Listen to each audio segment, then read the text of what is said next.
Good morning. My name is Danielle Kerkovich. I'm BDSRA Scientific Officer. Many of you know that I'm also the Principal Scientist of Beyond Bat and Disease Foundation. And I feel really lucky today because I get to tell you what we've been working on for the past 6 months to a year. But first I want to tell you a little bit about myself. I've met many people who are here, but I don't think I've properly described myself before. My PhD is in biomedical sciences from the Albert Einstein College of Medicine, and I went to graduate school expressly for the express purpose of building scientific programs within the nonprofit sector. That's why I went. My first position was as a scientific program manager, of the National MS Society, National Multiple Sclerosis Society, but one of my most challenging positions was with the Department of Veterans Affairs, Rehabilitation and Research, between the Department of Veterans Affairs and the Department of Defense, and it was my job to build research programs that benefited the soldiers coming back from Iraq and Afghanistan. What you see here is a list of the different areas I've been involved in, and this has given me unique opportunities. In multiple sclerosis, I was in a nonprofit with more money dedicated to multiple sclerosis than at National Institutes of Health. So nonprofit sector can grow and accomplish more than I think that we can even often imagine. With amputation, burn injury, and traumatic brain injury, the hallmark injuries of the current conflicts, we really did get behind a program, create a strategic mission, and with the Department of Defense, we're able to put an upper limb prosthetic on the returning soldiers within 4 years of its conception. And that was an incredibly interesting, I'm not sure I'd even use the word interesting, process, because as Congress told us, milestones are for someone else. We measure by inch stones. So we had to provide congressional briefing books every 3 weeks. With spinal cord injury, I co-wrote legislation with the Christopher Reeve Paralysis Foundation. And now I work in Batten disease.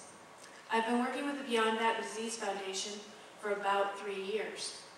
And the first order of business was to figure out the state of the science.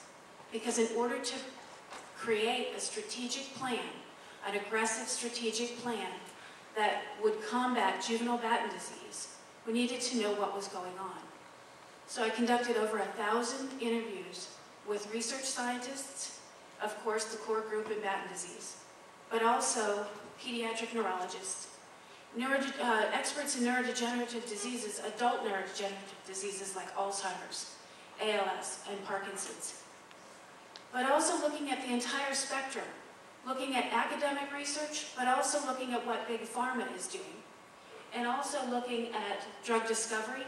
You know, if we don't have the drugs, what do we need in order to get there? What are the missing elements? Drug design, and regulatory experts at the FDA. And perhaps one of the most constant and informative things that I have did in this position and continue to do is to interview other nonprofits. It's estimated that up to 90% of nonprofits never get the job done. And that's not an option for us. We don't want to fall into that 90%. So what I did is, as we were developing our programs, I went out to the large nonprofits that were known to be successful, the Michael J. Fox Foundation, and presented our plan and said, tear it apart. Tell me what's wrong with it. Tell me what in here you did and it didn't work. And I think it's really important to take a page from these nonprofits, because the Michael J. Fox Foundation, for example, in 12 years, it's only been around for 12 years, has discovered 100 drug targets and has initiated or aggressively participated in 51 clinical trials. There are government programs with 5 times the amount of money and 3 times the amount of time that haven't accomplished any of that. So we really need to learn from the people who do it well and present our ideas to them and say, bring it on, tell me what's wrong with it, tell me to go away, fight it, tear it apart, because I want to make this mistake on paper. I don't want to make this mistake in a clinical trial or in our plans. But one of the things that we discovered in these interviews, many of the interviews are, as I said, were Batten disease investigators. Batten disease investigators, most of them study more than one form of Batten disease. And Batten disease is interconnected in its molecular pathways, in how we think about it, and with certainly its clinical symptoms. And so what we discovered, and through talking to several individuals and talking to Lance Johnston a lot, is a lot of the programs that we were developing at Beyond Batten Disease are appropriate, or the same hurdles, in all forms of Batten disease. And that's when I came on board with BDSRA, in order to expand what we were doing in juvenile Batten disease to all forms of Batten disease. And so we had a presentation that we were putting together for quite some time. And I pretty much figured you do want to sit here for a couple of hours.